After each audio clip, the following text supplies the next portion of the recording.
जब अंदर से आवाज आती है कि यार थोड़ा सो लेते हैं, तो मेरे पापा के पॉकेट में रखे चिल्लर की आवाज मुझे जगा देती है। ये जिंदगी क्या सिखाएगी मुझे? मेरी जिंदगी के पहले टीचर मेरे पापा थे और मैंने उन क्लासों को अच्छी तरह सीखा है। ये जिंदगी क्या डराएगी मुझे? मैंने डर को पापा से हारते हुए देखा है। टूट टूट कर वापस जुड़ना मैंने मेरे पापा से सीखा है।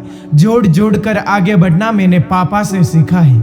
यार पापा में एक बात तो होती है, जितने खड़ूस दिखते हैं ना उतने होते नहीं हैं। यार पापा में एक बात तो होती है, जितने मजबूत दिखते हैं ना उतने ही अकेले में आंसू जरूर बहाते हैं। रुक जाना मेरे लिए सबसे आसान है, पर रुक कैसे जाऊं? मेरे पापा के पसीने की बूंदें टपक रही है। सो जाना मेरे लिए आसान है, पर सो कैसे जाऊं?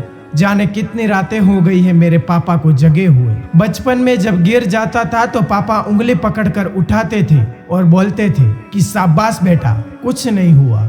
आज मेरे वही पापा खुद गिरने के कगार पर है। आज मेरे वही पापा इस ललकार पर है कि मैं अकेला नहीं हूँ, मेरा बेटा मेरे साथ है। जिसको बाप की उंगली पकड़ने का मौका मिलता है ना, उसको जिंदगी में कभी और किसी के सहारे की जरूरत नहीं पड़ती। हाँ, मेरे खून में पहले से ही है जिद करना।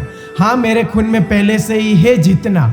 मेरी किस्मत तो मेरे पापा ने तभी लिख दी थी जब मुझे पेन पकड़ना सिखाया था। और ताजुब की बात है कि मैं अब भी किस्मत में कमियां निकालता हूँ। जो बोलते हैं ना कि पापा तो ऐसा ही बोलते हैं, उनका काम है बोलना, वो लोग उनसे पूछे जिनके बाप नहीं है। अरे ये मुश्किलें क्या रोकेगी मुझे जब मेरे पापा बुखार में भी काम पर जाने से नहीं रुके।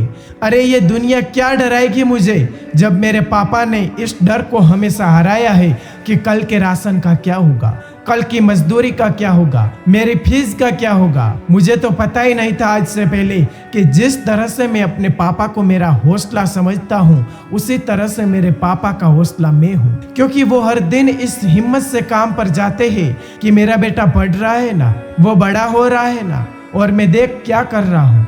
जिस भगवान जैसे बाप ने मेरी किस्मत लिखी, उसी की किस्मत में कांटे लिख रहा हूँ। देख मैं क्या कर रहा हूँ। जिस इंसान को देखकर मैं बचपन में किसी पत्थर को, किसी भी गड्ढे को पार कर जाता था, ये सोचकर कि क्या डर है यार, उस पार मेरे पापा खड़े हैं ना। आज उसी व्यक्ति को मैं अपनी आजादी के बीच में आने वाली दीवार मान रहा हूँ। अरे अगर कोई तुम्हारी सफलता से खुश होगा ना, तो वो या तो तुम खुद होगे या तुम्हारे माँ बाप होंगे।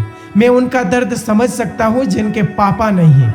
इसीलिए फिक्र मत करना दोस्त, तुम वो बनना जो तुम्हारे पापा अपनी जिंदगी में कभी नहीं बन पाए, लेकिन उस जगह पर तुम्हें हमेशा देखना चाहते थे। और अगर आपको यह भी नहीं पता है कि वो तुम्हें क्या बनता हुआ देखना चाहते हैं, तो मैं बताता हूँ। वो सिर्फ और सिर्फ मेहनत करके सफल होने वाला एक इंसान। जय हिंद, वंदे मातरम।